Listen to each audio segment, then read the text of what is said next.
नमस्कार, सवाल इंडिया का में आपका स्वागत है। मैं हूं संकेत उपाध्याय। तो पूर्वांचल में ओबीसी की गणित की भरपाई क्या कर रही है भारतीय जनता पार्टी, ये है बड़ा सवाल जो हम पूछ रहे हैं। और ये हम क्यों कह रहे हैं, आइए आपको वो बता दें। दरअसल भारतीय जनता पार्टी में शामिल हो गए हैं रतनजीत प्रताप नारायण सिंह। आप कांग्रेस के एक वरिष्ठ नेता थे, आज सुबह तक तो थे, लेकिन अब आप बीजेपी में शामिल हो गए हैं। सुबह आरपीएन सिंह ने कांग्रेस पार्टी छोड़ी, यूपीए सरकार में गृह राज्य मंत्री और एमओएस पेट्रोलियम रह चुके हैं आरपीएन सिंह। इन्होंने क्या कहा आपको वो बता दें। ये कहते हैं कि प्रधानमंत्री के नेतृत्व में योगदान को तत्पर पूरा देश प्रधानमंत्री की सराहना कर रहा है। कांग्रेस वो पार्टी नहीं रह गई, कांग्रेस की वो सोच नहीं रह गई है। और जब उनसे ये पूछा गया कि भाई आप पहले क्यों नहीं आए, तो उन्होंने बोला देर आए दुरुस्त आए।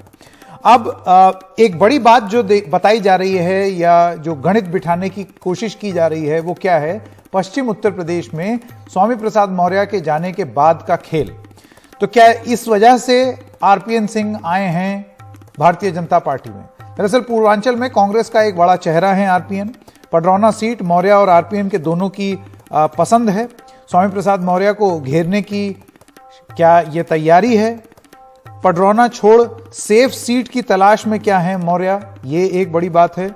सैंथवार कुर्मी जाति से हैं आरपीएन सिंह। पूर्वांचल के सैंथवार जाति की अच्छी तादाद है और कुशीनगर, देवरिया, गोरखपुर में प्रभाव वाले ये इलाके हैं। तो क्या इनके आने से इन जातियों पर प्रभाव पड़ सकता है? कौन है आरपीएन सिंह, आपको थोड़ा सा उनके बारे में भी बता दें। दरअसल यूपी के कुशीनगर जिले में रहने वाले हैं ये। पूर्व सांसद सीपीएन सिंह के ये बेटे हैं। करीब 4 दशक से राजनीति में सक्रिय, 3 बार विधायक और 1 बार सांसद रहे। पूर्व केंद्रीय मंत्री और पूर्व सांसद रहे। यूपीए 2 में गृह राज्य मंत्री रहे। उसके बाद एमओएस पेट्रोलियम रहे। 2009 में कुशीनगर से सांसद बने। 2014 और 2019 में लोकसभा चुनाव हार गए। झारखंड में कांग्रेस के प्रभारी बने और उत्तर प्रदेश यूथ कांग्रेस के अध्यक्ष भी रह चुके हैं। लेकिन इससे बड़ी बात यह है, और इससे बहुत बड़ी बात यह है कि ये पहले नेता नहीं है जो कांग्रेस पार्टी को छोड़ करके चले गए हैं। दरअसल उत्तर प्रदेश में बहुत सारे कांग्रेस के नेता हैं जो कि छोड़ कर जा रहे हैं। जैसे कि नवंबर 2021 में अशोक तंवर तृणमूल कांग्रेस में शामिल हो गए। अगस्त 2021 में सुष्मिता देव टीएमसी में शामिल हो गई। जून 2021 में जितिन प्रसाद बीजेपी के हो लिए।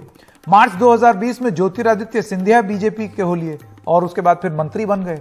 और अप्रैल 2019 में, जैसा कि आप जानते हैं, प्रियंका चतुर्वेदी शिवसेना चली गई और अब तो वो राज्यसभा की सांसद भी बन गई। तो जो बड़े सवाल हम पूछ रहे हैं वो है कि क्या कांग्रेस में विकेट डाउन का सिलसिला अब शुरू हो गया है? आरपीएन सिंह ने बीजेपी का हाथ थाम लिया है। क्या स्वामी प्रसाद मौर्य की कमी पूरी करेंगे आरपीएन सिंह? पूर्वांचल में ओबीसी गणित की भरपाई कर पाएंगे आरपीएन सिंह?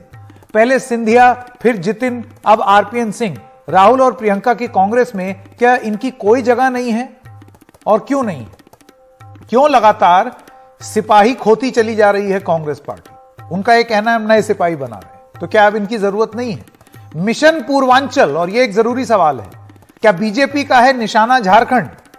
झारखंड के कांग्रेस प्रभारी थे आरपीएन सिंह, आप याद कीजिए। तो क्या यह निशाना झारखंड पर भी है पूर्वांचल के साथ साथ? ये सब कुछ सवाल हैं जो कि हम यहां पर दर्शकों के सामने रख रहे हैं। डॉक्टर प्रियंका मौर्य नेता हैं भारतीय जनता पार्टी की। ये भी अभी हाल फिलहाल में ही शिफ्ट होकर के गई हैं।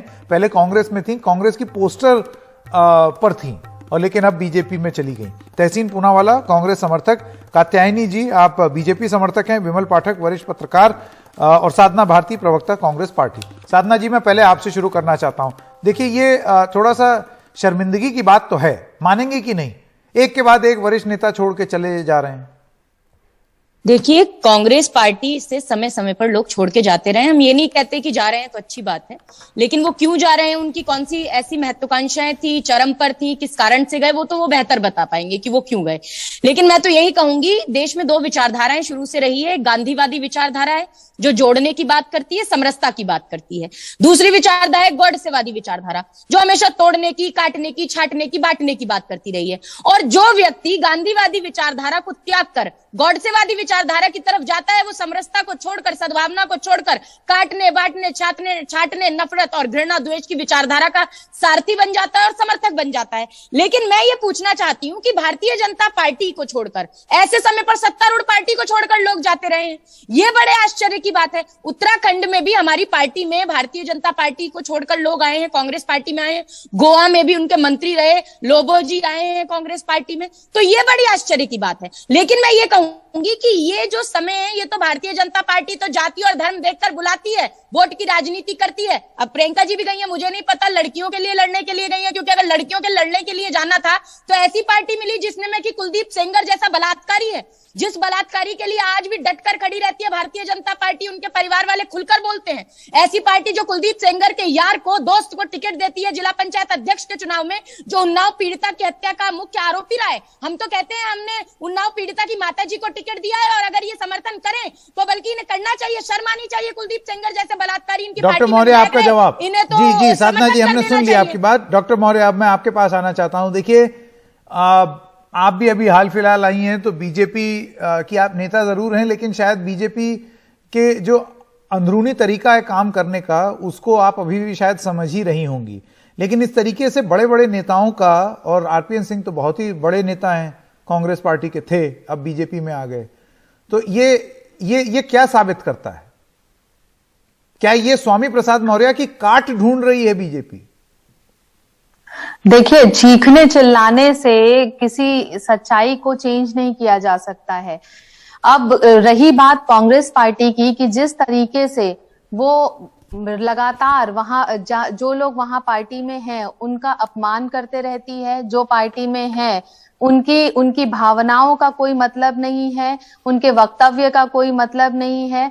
किस तरीके से कांग्रेस पार्टी लगातार अपने लोगों को खोते जा रही है, उसके क्या कारण है, ये इस चीज पे भी एक बार जरूर फोकस करना चाहिए कांग्रेस पार्टी को, बजाय इसके कि सिर्फ प्रत्यारोप और आरोपों पे लगी रहती है। तो देखिए साधना जी, आपने बोला तो बोलने का समय दीजिए, बीच में मत बोलिए। आप जब बोल रहे थे तो कोई भी नहीं बोल रहा था, जवाब मैं दे रही हूँ, आप बोलने दीजिए। लड़कियों के लिए लड़ सकती है, ठीक है। भाजपा में देखिए, भाजपा पड़ता है, भारतीय जनता पार्टी ने देश को पीड़ित किया। एक सेकंड, ये किसी और डायरेक्शन में जा रही है डिबेट। एक सेकंड, आज की डिबेट में एक बार वापस अपने सब वक्ताओं को बता दूं, आज की डिबेट इस चीज पर है कि रतनजीत प्रताप नारायण सिंह, जो कि कांग्रेस के एक नेता थे, वो अब जब बीजेपी के चले गए हैं, बीजेपी में चले गए हैं, तो उसके पीछे क्या कारण है, बीजेपी की रणनीति क्या है? कात्यायनी जी, मैं आपके पास आना चाहता हूं। क्या ये स्वामी प्रसाद मौर्य की काट ढूंढने की कोशिश की है बीजेपी ने? अब आप लाख बोले कि वो ठीक है, वो इधर से आए थे, मौका ढूंढ रहे थे, मौका नहीं मिला तो चले गए, लेकिन सच बात तो ये है कि ओबीसी समाज के बहुत बड़े नेता थे, और उनके चले जाने से नुकसान पूर्वी उत्तर प्रदेश में होता। तो आपको लगता है इसी वजह से आप आरपीएन सिंह को लेकर के आई हैं? नहीं, बिल्कुल। आरपीएन सिंह जी के लिए दो लाइनों से शुरुआत करती हूँ। देर लगी आने में तुमको, शुक्र है फिर भी आए तो। ये तो खुद ही कह रहे हैं, देर आए दुरुस्त है। ये नहीं, वो उन्होंने तो कह दिया है, लेकिन एक और इसके साथ साथ ये बनता है। और मैं एक बात कहूंगी कि भारतीय जनता पार्टी में काम करने का तरीका बिल्कुल अलग है। इतने दशक के बाद, आपने खुद बताया, आरपीएन जी लंबे दशकों तक कांग्रेस पार्टी के साथ रहे, बावजूद इसके आज छोड़ के उनको लगता है कि नहीं, मुझे विचारधारा बदलने की आवश्यकता है, तो कांग्रेस को एक बार पुनः सोचने की आवश्यकता है कि उनकी पार्टी में क्या कुछ चल रहा है, क्योंकि ये आरपीएन सिंह के पिताजी से चला आ रहा है। और दूसरी बात ये कि कल वो सूची एक अपनी प्रकाशित करते हैं जिसमें स्टार प्रचारकों का नाम लिखते हैं, और आज आरपीएन सिंह जी भारतीय जनता पार्टी में आ जाते हैं। इससे एक और बात साफ होती है, अंदर खाने जो कांग्रेस के कार्यकर्ता हैं, जो कांग्रेस के पुराने दिग्गज नेता हैं, उनकी जो ऊपर बैठे नेता हैं, उनसे आपसी तालमेल नहीं है, बातचीत नहीं है, संवाद नहीं है। कात्यायनी जी, और जब दल में संवाद अंदर खाने की बात तो आपने बता दी, लेकिन आप मुझे ये बताइए कि ये भारतीय जनता पार्टी जो कि कहती है कि हम वंशवाद के खिलाफ है, हम कोई ऐसा नहीं है कि कोई किसी का कोई बहुत रसूख वाले राजनीतिक परिवार से आता है तो जरूरी नहीं है कि उसको एक चांस मिल जाए। आप किसको लाए? जितिन प्रसाद को। उनके पिताजी कौन है हम सब जानते हैं। आप किनको लाए? ज्योतिरादित्य सिंधिया को। उनके पिताजी कौन है हम सब जानते हैं। और अब आरपीएन सिंह के भी पिताजी सीपीएन सिंह। तो सारे लेगेसी वाले नेताओं को तो आप लेकर के उसके बाद आप कहते हैं हम वंशवाद में विश्वास ही नहीं रखते। नहीं, बिल्कुल आप बताएं, और भारतीय जनता पार्टी में कौन से ऐसे नेता हैं जो वंशवाद को आगे बढ़ा रहे हैं? मैं कहती हूँ कि उनके पिताजी कांग्रेस पार्टी में थे। राजनाथ सिंह के बेटे पंकज सिंह की बात मुझे पता था कि आप लोग जरूर उठाएंगे। पंकज सिंह स्वयं, बिल्कुल नहीं, लेकिन पंकज सिंह की स्वयं की मेहनत का आकलन आप लोग नहीं कर रहे हैं। वो अपनी विधानसभा में किस तरह रहते हैं, वो अपने नहीं, बल तो पे फिर ये राजनीति देखिए, में फिर आप ये मत बोलिए हम वंशवाद के खिलाफ जो हैं। व्यक्ति फिर आप डिजर्व ये करता बोलिए है, कि जो जो व्यक्ति जीत डिजर्व लायक करता है, होगा उसमें हम वंशवाद भी कर लेंगे। यहाँ बात जीत की नहीं है संकेत जी, यहाँ बात पार्टी के कार्यकर्ता की है, समर्पित कार्यकर्ता की है, जो उसका महत्व पार्टी समझ रही है और उसको उसकी जगह पे दे रही है, स्थापित कर रही है। और मैं साधना भारती हंस रही हैं, लड़की हैं, लड़ सकती हैं, ये दिखाने के लिए वो अक्सर अपनी लड़ाई दिखा देती हैं और ये जाहिर कर रही हैं कि लड़कियों को कांग्रेस ने कुछ किया हो ना किया हो, झगड़ालू जरूर परिवारवाद और वंशवाद और की उसी बात कर रही झगड़े हैं। को देख के रमन प्रियंका सिंह, मौर्य राजनाथ को सिंह ये जी, लगा कि कल्याण हमें सिंह वापस जी, आ जाना यशोधरा चाहिए। जी, वसुंधरा जी, दुष्यंत सिंह जी, अरे भाई, नाम की फरिश्त बड़ी देखिए लंबी हमारे है। यहाँ एक क्यों कहावत झूठ कहते बोलती हैं, है? सुपना भाजपा हंसे की तो हंसे। समर्थक है। हमारे यहाँ भाजपा की साधना समर्थक भारती, है, तो हमारे कम यहाँ से एक कम कहावत झूठवादी- है, सुपना झूठवादी हंसे मत तो हंसे, बनिए। चलनियों हंसे, नहीं, नहीं, जिक्र नहीं, 72 नहीं, छेद, झूठवादी इसका आशय हमारे समझती पास हैं? भी नहीं, सूप हमारे में हंसे तो कहावत हंसे है, बोले, खिसियानी बिल्ली, आप बोल खिसियानी रही बिल्ली हैं। कम बन। जो अच्छा भाई, शोर कांग्रेस शराबा पार्टी नहीं, में आज तक अध्यक्ष ऐसे कोई डिबेट नहीं हो बन पाया। पाएगी। और कात्यायनी इसी जी विषय और को साधना लेकर- जी, ऐसे बहस नहीं हो संकेत जी, पाएगी, इसी वरना विषय, हमें और इसी दूसरों बात को में फर्क लेके नहीं रह आरपीएन जाएगा। सिंह जैसे तहसीन पूनावाला के संजीदा पास लोग, रुकिए, दो वक्ता अभी आरपीएन बचे सिंह हुए हैं। जैसे संजीदा जी। लोग कांग्रेस पार्टी छोड़ के भारतीय जनता पार्टी जी, में आने संकेत को जी। अब मजबूर भाजपा होते हैं, छोड़ बस के भी इसीलिए। जा रहे हैं, ये भी मैं बात बता दूं। भाजपा जो जी, छोड़ के संकेत जा रहे जी। हैं वो स्वार्थ से अब जो जाने वाला जो है वो संजीदा नहीं है, आने वाला संजीदा है। बताइए स्वामी प्रसाद मौर्य जी, ने क्या संकेत। किया?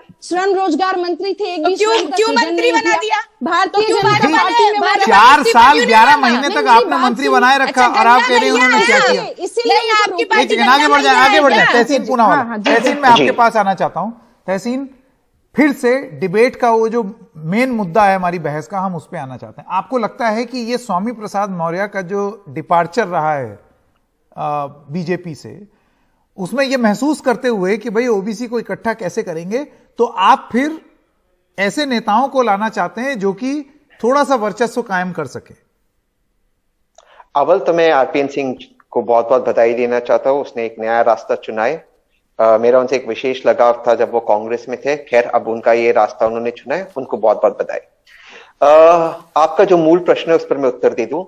भाजपा चाहे कोई भी समीकरण जोड़ने की कोशिश करे, दोबारा से कहता हूं, कोई भी समीकरण जोड़ने की कोशिश करे, 2022 उत्तर प्रदेश, उत्तराखंड और गोवा के नतीजे से यह साबित हो जाएगा कि 2024 में भारतीय जनता पार्टी का जो पॉलिटिकल करियर है, पॉलिटिकल इनिंग्स है, वो समाप्त होने, देश ने तय कर दिया है कि यह समाप्त होने वाला है। लोग आदित्यनाथ जी से भी त्रस्त है और मोदी जी से भी त्रस्त है। मेरे दो बुनियादी प्रश्न है भाजपा के प्रवक्ता से। एक, स्वामी प्रसाद मौर्य से लेकर बाकी सारे जितने भी इनके दिग्गज नेता है, यू कैबिनेट मिनिस्टर्स, चाहे फिर वो माइकल लोबो हो गोवा में, चाहे यशपाल आर्य दूसरे उत्तराखंड में हो, ये सारे भाजपा को छोड़कर जा रहे हैं। इसका मतलब यह कि भाजपा के चिन्ह पर, कमल के चिन्ह पर ये जीत नहीं सकते इनके कैबिनेट मिनिस्टर्स।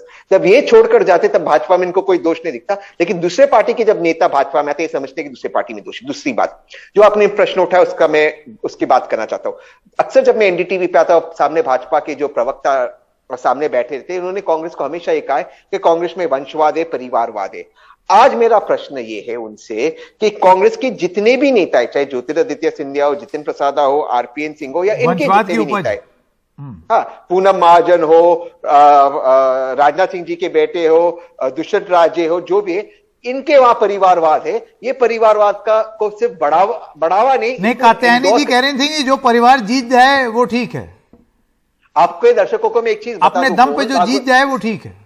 मैं आपके दर्शकों को एक चीज बता दूं, भाजपा और ये सुनने में ऐसे लगता है कात्यायनी जी, गुड परिवारवाद और बैड परिवारवाद। मैं एक चीज बताना चाहता हूं आपके दर्शकों को। नहीं, आपने मुझे एक सेकंड, आऊंगा अभी वापस 10 सेकंड आपके दर्शकों को एक चीज बता दूं, और आपके दर्शकों की बात जानना बहुत जरूरी है। परिवारवाद से भाजपा में नहीं है, परिवारवाद आरएसएस में भी है। मोहन भागवत जी के पिताजी ये भी एक प्रचारक थे आरएसएस के, जिनकी किताब नरेंद्र मोदी जी ने रिलीज की। परिवारवाद आरएसएस में भी है, तो भाजपा कम से कम और आरएसएस कम से कम परिवारवाद का जो कोई भी मेरे मूल प्रश्न का जवाब नहीं दे रहा है। तो अब मुझे विमल पाठक जी के पास जाना पड़ेगा। और पाठक जी, अब मैं आपसे इंतजार और आपसे ये उम्मीद रखता हूं कि ये मेरे मूल प्रश्न का आप जवाब दे दें कि क्या ये ओबीसी की गणित सुधारने की कोशिश है भारतीय जनता पार्टी की, अब जो स्वामी प्रसाद मौर्य चले गए। और ये असेसमेंट मेरा इसलिए है क्योंकि अगर आप 2014 में जब वेव एकदम खिलाफ थी कांग्रेस पार्टी के, उसमें अगर आप रतनजीत प्रताप नारायण सिंह का रिकॉर्ड देखें पडरौना लोकसभा में, तो बीजेपी के कैंडिडेट राजेश पांडे उर्फ गुड्डू, उनको 3,70,000 वोट मिले और आरपीएन सिंह को 2,80,000। और 2019 में बीजेपी के जो कैंडिडेट थे उनको लगभग 6 लाख वोट मिले, 60%, लगभग 60% वोट शेयर। सपा के कैंडिडेट को 2.5 लाख और आरपीएन सिंह को करीब 1.5 लाख। यानी कि एकदम गई बीती हाल में भी ये अपनी कॉन्स्टिट्यूएंसी में 1.5 लाख तक तो वोट खुद ही खींच लिए। अब ऐसे में अगर बीजेपी का पूरा सिस्टम इनके पीछे लग जाए तो आपको लगता है कि ये ओबीसी की गणित ये अपनी सीट पे ही सही और बाकी उस इलाके में भी फिट बिठा सकते हैं? सिंपल सवाल। जी बिल्कुल बिल्कुल बिल्कुल संकेत जी, जैसा आपका मूल प्रश्न था कि क्या इनके जाने से कांग्रेस का एक विकेट गिरा, पूर्वांचल के लिए एक बहुत महत्वपूर्ण चेहरा साबित होने जा रहे हैं आरपीएस से कम कांग्रेस के से जाने के बाद। और पूर्वांचल की लड़ाई इस बार भाजपा के लिए बहुत महत्वपूर्ण है। जहां तक कांग्रेस की बात है, उत्तर प्रदेश के चुनाव में कांग्रेस अभी भी प्रयोग करने से गुरेज नहीं कर रही है। एक पे एक प्रयोग, जिसकी वानगी यह है कि उनके तमाम बड़े बड़े चेहरे, और अब इस समय बिल्कुल चुनाव का समय है, एक बड़े चेहरे का पूर्वांचल के लिए आरपीएन सिंह बड़ा चेहरा है, इसमें कोई दो राय नहीं हो सकती है। कांग्रेस छोड़कर बीजेपी के पाले में चले जाना निश्चित तौर पर बीजेपी के लिए बहुत राहत की बात। लेकिन आपको लगता है ये गणित बिठा पाएंगे? बिल्कुल। इसमें 2-3 चीजें हैं, इसमें इफ बट जरा ज्यादा है। एक तो ये कि ये चुनाव लड़े स्वामी प्रसाद मौर्य के खिलाफ, अगर लड़े तो उसके बाद फिर ये इकट्ठा कर पाए ओबीसी को या नहीं, ये दूसरा एक सवाल है। हाँ, नहीं, अब ये चीजें चूंकि बहुत कम समय बचा है, उसमें क्या उसके परिणाम आएंगे ये तो बात की बात है, लेकिन एक फौरी तौर पे जो सीन बन गया है उसमें तो बीजेपी भारी पड़ती दिखाई दे रही। अच्छा, ये आपको लगता है? जी हाँ। मैं एक बार तहसीन पूनावाला के पास वापस जाना चाहूंगा। तहसीन, आपने विश्लेषण देखा विमल पाठक जी का, उनका एक कहना है कि ठीक है, हो सकता है ओबीसी में सेंध पड़ी हो, लेकिन अब बीजेपी जो है वो इन नेताओं को ला करके रिकवर करने की कोशिश करेगी। हाँ, लेकिन इतना समय बचा नहीं भाजपा के पास, सबसे पहली बात। दूसरी बात, इस पे एक बहुत बड़ा प्रश्न उठता है, क्या आरपीएन सिंह जी स्वयं असेंबली के इलेक्शन लड़ेंगे या वो लोकसभा का चुनाव लड़ना चाहिए, क्योंकि इसमें बहुत बड़ा फर्क पड़ेगा। अगर वो असेंबली के चुनाव लड़ेंगे तो जरूर बीजेपी को इसमें फायदा होगा, लेकिन लोकसभा एक अलग बॉल गेम है, जैसे आप जानते हैं। तीसरी चीज, एक देश में माहौल तैयार हो गया, खास करके इन 5 सूबों के जो चुनाव है इसमें, कि भाजपा विरोधी लहर सब जगह दिख रही है। देश की जनता अब त्रस्त आ चुकी है आदित्यनाथ जी से और मोदी जी से, और जानते अगर मोदी जी को 2024 में निकालना है, उसकी शुरुआत, उसका प्रारंभ उत्तर प्रदेश से होना है। तो उत्तर प्रदेश में जो भी समीकरण बनाने की कोशिश करते हुए भारतीय जनता पार्टी, मेरा ये विश्लेषण है कि भारतीय जनता पार्टी उत्तर प्रदेश, उत्तराखंड और गोवा में नहीं जीतेगी। 2024 के लिए वो मेहनत कर सकती है। 2022 इन 3 सूबों में भारतीय जनता पार्टी की निश्चित हार होने वाली है। जी साधना जी, मैं आपके पास आना चाहता हूं। जी, आपने सुना अभी पाठक जी ने क्या बोला? उनका ये कहना है कि ये बड़े नेता हैं और इनका बीजेपी में आने से बीजेपी को फायदा पहुंचेगा, और जो ओबीसी की गणित है वो सुधर सकती है।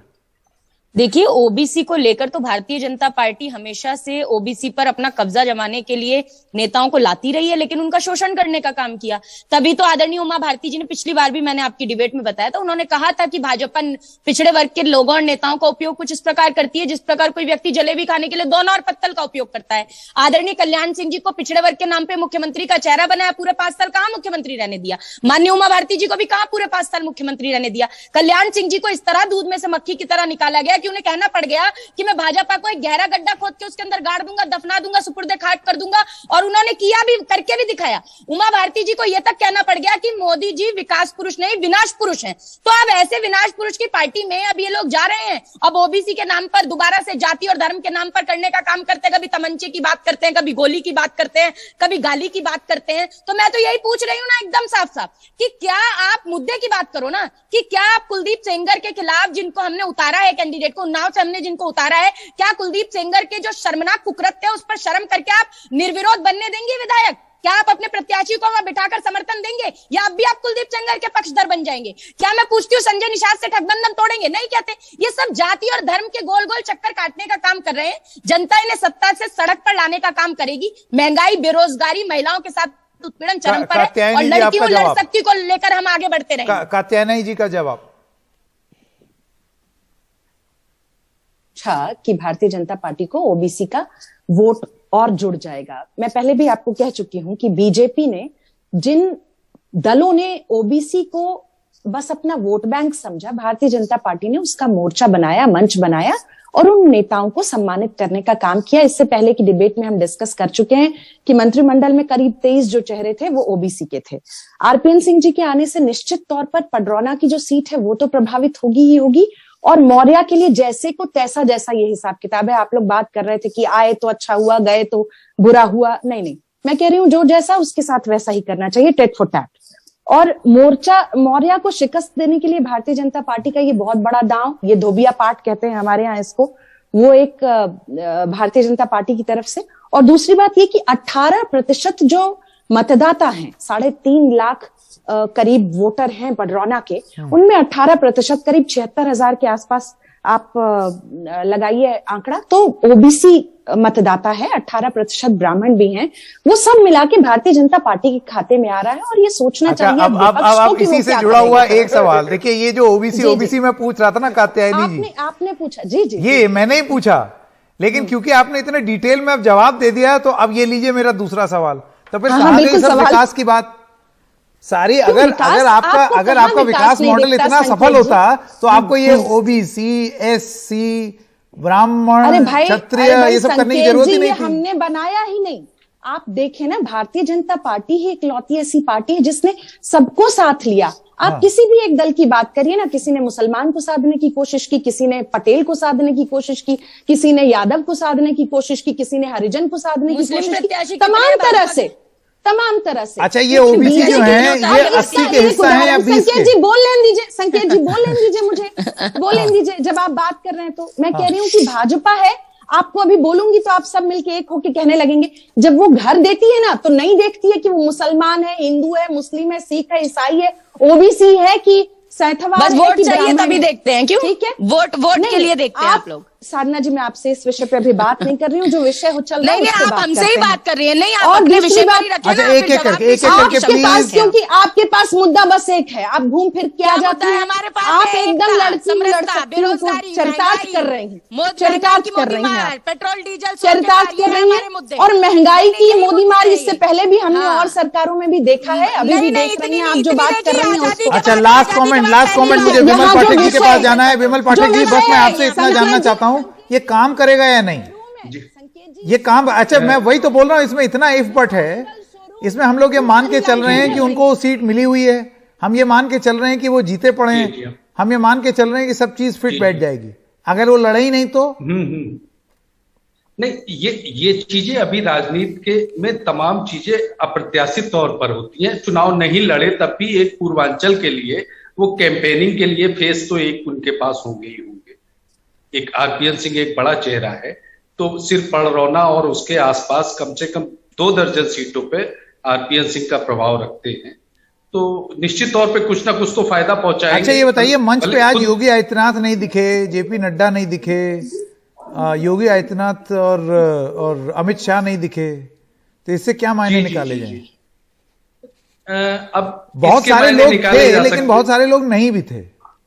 जी, लेकिन अब ये चूंकि इस समय चुनाव का दौर है और भाजपा की अपनी अंदर की राजनीति का हिस्सा है कि किसके साथ किसको मंच शेयर करना है, किसको नहीं करना है, तो ये सब उसके इतने सारे केंद्रीय मंत्री जो वहां थे, इन सब का यूपी से कुछ वास्ता इसलिए है क्योंकि ये सब यूपी में स्ट्रेटेजी बनाने के लिए हैं, पर केंद्रीय मंत्रियों का वहां होना क्या इस तरफ इशारा करता है कि आरपीएन सिंह भी कुछ केंद्रीय किस्म का रोल लेंगे और ना ही राज्य का रोल? अब ये सारी चीजें आगे चल के हमें पता चलेंगी जब लिस्ट आएगी। लिस्ट 2-1 दिन में आती ही होगी। आप सब लोगों का बहुत बहुत धन्यवाद हमारे साथ जुड़ने के लिए। एक छोटे से ब्रेक के लिए रुक रहे हैं, सवाल जारी रहेंगे ब्रेक के बाद।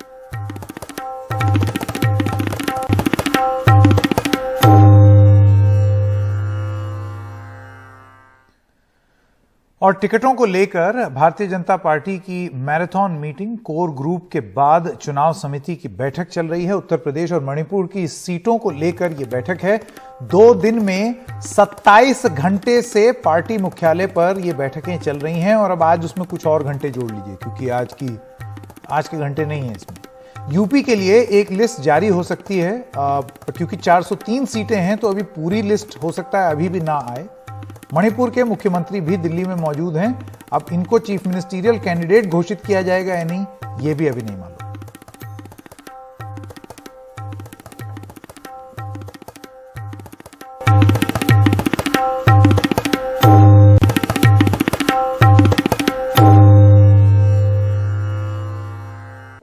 महाराष्ट्र के वर्धा में बीती रात करीब 12 बजे एक सड़क हादसा हुआ है। एक कार पुल के नीचे गिर गई। इस हादसे में 7 मेडिकल छात्रों की मौत हो गई है। मृतकों में एक महाराष्ट्र के तिरोड़ा के विधायक का बेटा भी है। बाकी 6 छात्र बिहार, यूपी और अन्य राज्यों के हैं। ये सभी छात्र एक छात्र का जन्मदिन मनाकर देवली से वर्धा लौट रहे थे। तभी तेज रफ्तार जाइलो रेलिंग से टकराकर नीचे गिर गई। ये सभी सावंगी मेडिकल कॉलेज में पढ़ते थे। हादसे में मारे गए छात्रों के परिजनों को पीएम रिलीफ फंड से 2-2 लाख रुपए देने का ऐलान किया गया है।